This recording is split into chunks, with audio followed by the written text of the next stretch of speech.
Fala galera, hoje a gente vai falar sobre um assunto que é bastante polêmico e que vem aumentando aí ao longo das últimas semanas, dos últimos meses, que é a manipulação de resultado nos jogos de futebol. Afinal, as casas de apostas manipulam jogos, esse crescimento tem a ver com isso, a gente deve se preocupar aí com o que pode acontecer no futuro dos jogos. Isso é verdade, é mito? Como que funciona essa história de manipulação de resultados? Então no vídeo de hoje a gente vai explicar para você tudo que envolve esse tipo de prática que é ilegal e como que isso vai afetar também o mercado das apostas e o mercado do próprio futebol em si. Então, se você tem curiosidade sobre o tema, não sabe como que funciona, se liga aí que a gente vai te explicar nesse vídeo.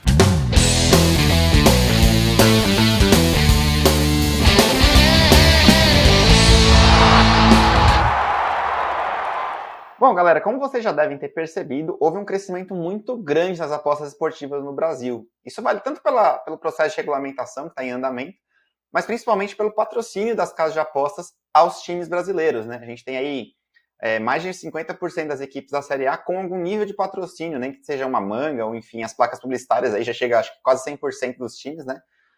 Que tem algum envolvimento aí com patrocinadores envolvidos das apostas esportivas, né? Casas de apostas, enfim, sites que têm esse segmento como atuação. Com isso, a gente vê que muitos torcedores, principalmente quando o time deles tem um lance polêmico contra, ou quando acontece algum jogo, algum lance meio bizarro, meio atípico, começa a levantar essa suspeita de, o jogo tá manipulado, foi sacanagem, etc e tal. E a pergunta que eu faço é, será que é bem assim? Será que todos os jogos estão abertos à manipulação? A ideia desse vídeo é justamente explicar um pouquinho melhor esse contexto todo, né? Porque se você tem essa dúvida, mas realmente isso existe, é verdade? Sim, existe manipulação de resultados. É um problema muito sério, é crime. As entidades e as federações devem combater isso ao máximo possível. Mas como a gente vai ver ao longo das próximas explicações que eu vou dar para vocês, as casas de apostas, elas só são uma plataforma, elas não manipulam jogos. Então, essa ideia de que, meu time foi patrocinado pela casa de aposta X, ela vai manipular o jogo do meu time? Não. E vocês vão entender daqui a pouquinho o porquê.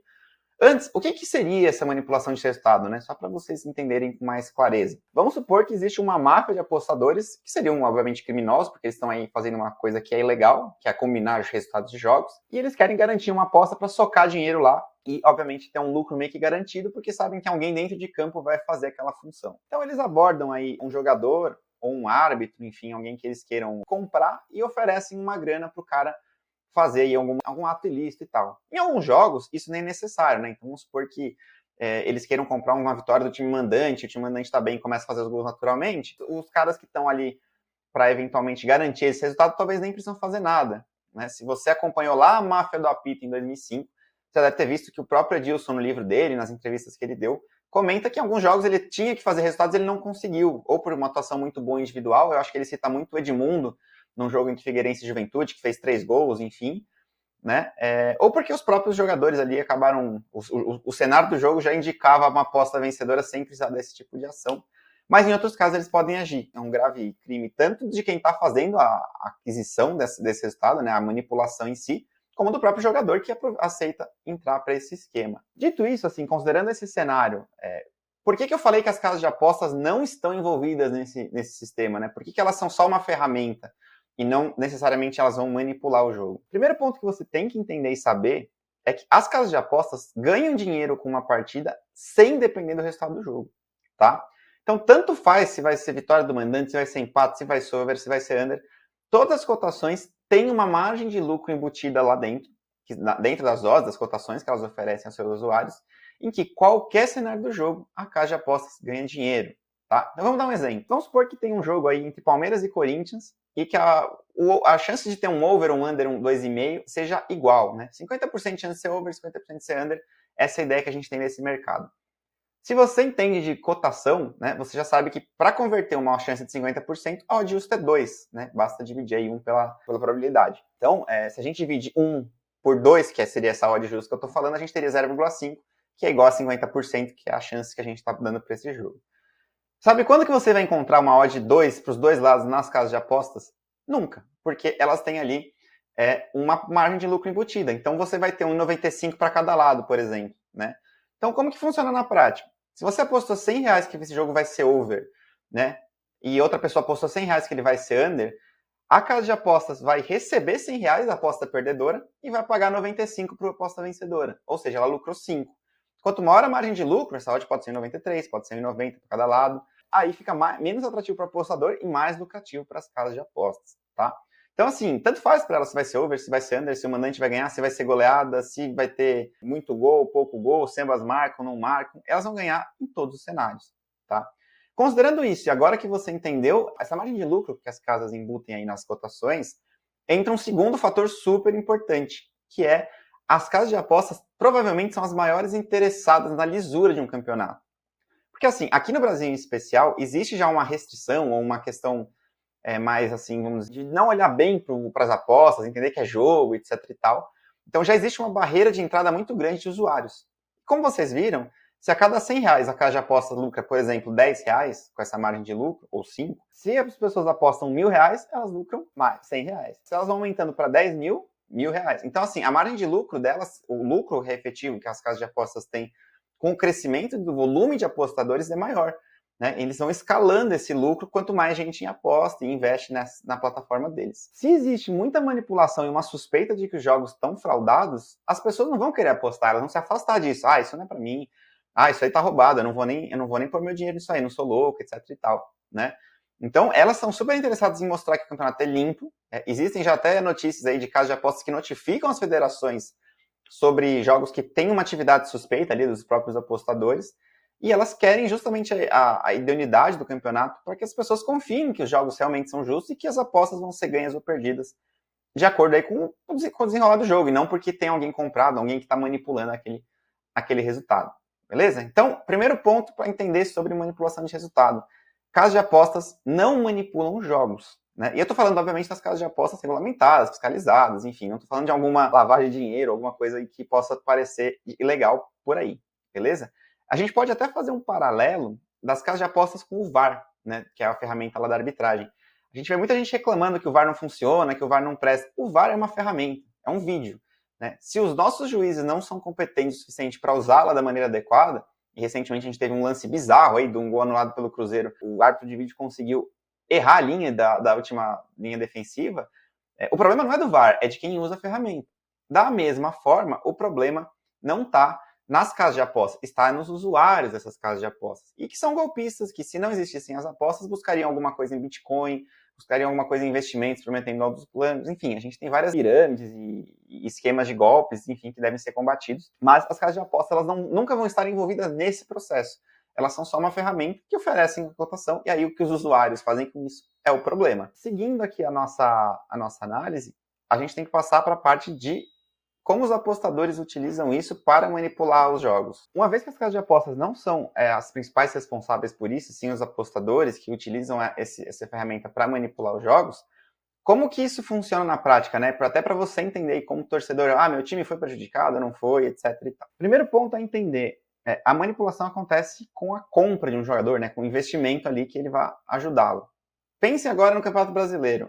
Será que é barato você investir num Gabigol da vida para perder um pênalti ou não fazer um gol pelo Flamengo, que já deve ganhar, sei lá, 200, 300 mil por mês? Quanto que um cara manipulando esse jogo precisaria pagar para o Gabigol fazer isso? Com 5 mil reais certamente não vai ser. Quanto que você precisaria pagar para o Gustavo Gomes, né, cometer um pênalti ali pelo Palmeiras para garantir que o time tome um gol, por exemplo? Né? São jogadores que jogam em equipes de alto nível, que disputam títulos, que têm carreira, que jogam em seleção. A chance desses caras serem manipulados é muito baixa. Só que a gente muda totalmente o cenário quando a gente vai para campeonatos menores, né? Para ali algumas equipes que têm jogadores que nem são profissionais, né? Eles jogam de final de semana ali na 4ª divisão do Paulista, na 2ª divisão de Pernambuco, enfim, aqueles times com um orçamento bem reduzido. E esses caras, eles ganham tipo R$1.000, R$1.500 para jogar bola. E aí, se você chega com uma proposta de uns 5 mil de um apostador que quer manipular esse jogo, dessa máfia, a chance dele aceitar é bem maior, né? Fora que esses jogos menores, eles não têm a cobertura da mídia que tem os jogos maiores. Então, imagina que o Gabigol ou que o Gomes, como foram os exemplos que eu dei, tem um desempenho muito esquisito num jogo, né? Eles errem tudo, façam pênalti, chutem para escanteio do nada, porque também a gente tem apostas em escanteios que, em tese, facilitam um pouco essa visão da manipulação, já que não precisa ser um 7-1, um resultado absurdo. A gente precisaria só de escanteios, né? Embora alguns jogos também fiquem bizarros a maneira como os escanteios saem. Faz muito mais sentido o manipulador olhar para os campeonatos menores, que ele vai pagar menos. E dificilmente isso vai sair num Globo, num jornal extra do Rio de Janeiro, que geralmente faz manchetes bastante de especulação e tal. Um lance. Então, assim, o manipulador não quer que esse jogo vire em evidência, porque aí eles vão começar a investigar, vão começar a pressionar aí os jogadores e às vezes eles podem entregar aí algum esquema, alguma coisa do tipo. Então, até para te tranquilizar como torcedor, principalmente dessas equipes que frequentam as principais ligas, é óbvio que existe a chance ou existe o risco de manipulação. Só que ele é muito reduzido nessas grandes competições, né? Imagina uma Champions League, quanto que alguém tem que pagar, né, para você, para o Chelsea, ou para o City, ou para o Real Madrid, não vencer um jogo. E esse é o interesse desses atletas em vencer aí a competição, que é uma das mais importantes do mundo e tal. E aí a gente tem que lembrar que o futebol tem resultados realmente atípicos muitas vezes. Vou lembrar alguns aqui. O América do México uma vez tomou 4-2 do Flamengo em casa, veio no Maracanã e pôs 3-0. Nos dias atuais, principalmente enquanto o Flamengo era patrocinado pela Sportsbet.io, é muito provável que isso já surgisse uma especulação de que o jogo foi comprado, etc. Na época, não. Né? O que foi falado era só que era um vexame técnico e tal. Na Copa do Brasil de 2015, o Nilson perde um gol sem goleiro contra o Palmeiras, isso acaba custando o título lá na frente. Mas, assim, claramente é um erro técnico. Né? Qual que é o interesse de um time do porte do Santos em vender um jogo, ou do mesmo do jogador que não é tão importante, chutar para fora, sendo que ele era reserva, sabe? Ele teria que entrar e quem vai saber que ele ia perder uma chance de gol daquele jeito, né? Enfim, são só 2 exemplos. O Barcelona metendo 6-1 no PSG, são times, né, que ganham milhões. Como é que um cara vai comprar um jogador desse, etc. Então, o ponto é entender isso, assim, esses resultados atípicos, por mais que eles não sejam normais, por isso que eles são atípicos, eles fazem parte, cabe a gente entender esse contexto e lidar com isso. Talvez agora você esteja pensando, mas e o Brasileiro de 2005? A máfia do apito não foi na principal divisão? Foi. A gente tem que aqui fazer algumas observações. Primeiro, era um outro ambiente, né? As apostas não eram tão fortes no Brasil, então não se falava tanto, embora já existisse, porque as apostas são muito mais antigas do que esse crescimento. E as manipulações acontecem também. A gente teve na Itália, né, casos envolvendo até a Juventus e outras equipes. Na Colômbia também já aconteceu. Só que isso vai evoluindo, né? Então a gente tem mais ferramentas, as casas de apostas estão mais abertas a passar informações para as federações, para que elas fiquem alertas em função desses manipuladores de jogos e de competições importantes. Pressão principalmente sobre o árbitro, que foi naquele caso o pivô do escândalo, ela hoje é muito maior, né? Ela é muito mais fiscalizada, principalmente nas grandes competições. Então, é por isso que eu estou dizendo. Não é que não possa acontecer ou que é impossível que aconteça. Pode acontecer, obviamente que pode. Basta alguém aceitar entrar num esquema desse.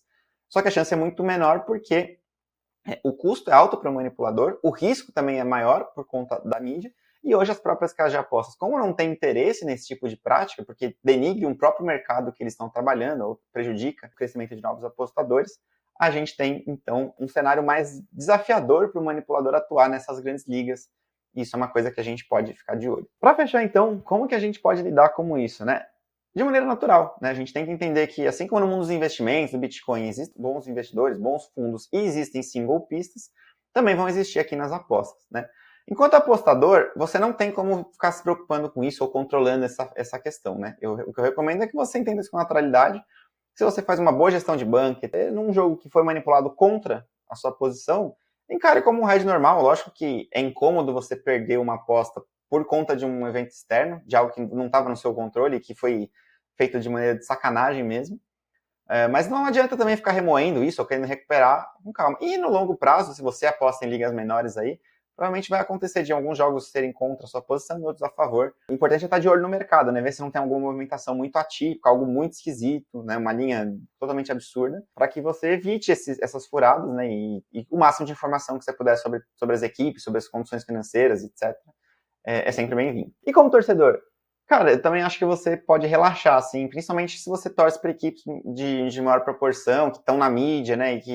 E que aí, principalmente no futebol brasileiro, aqui na América do Sul, é um dos salários são mais fortes, né, da região aqui. A chance de manipulação, ela existe, mas ela é pequena, né, e a maioria das vezes que a gente vai ver alguma coisa esquisita é muito mais relacionado a um erro técnico, a ruindade, vamos dizer assim, dos jogadores ou até dos próprios árbitros, do que propriamente a manipulação, já que existe um caminho de profissionalização da arbitragem, existe um caminho de fiscalização desses juízes, né? A gente vê que dificilmente eles aparecem fotos e, enfim, com torcedores, justamente para evitar esse tipo de discussão.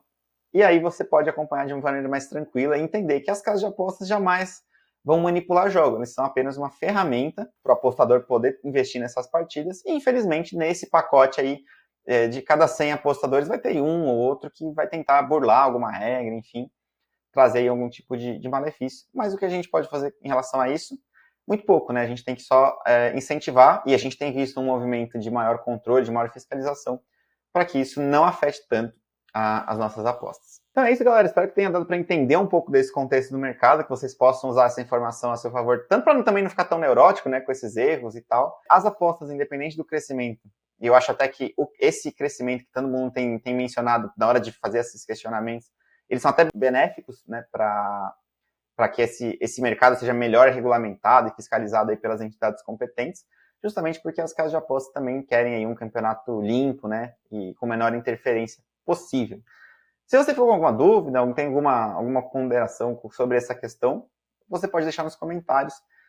E a gente está sempre aberto aí para trazer esses temas. Se tiver algum outro tema polêmico que você tem dúvida, é verdade, é mito, etc., deixa aqui também que a gente monta para você. Show? Então, aquele abraço e boas apostas para você.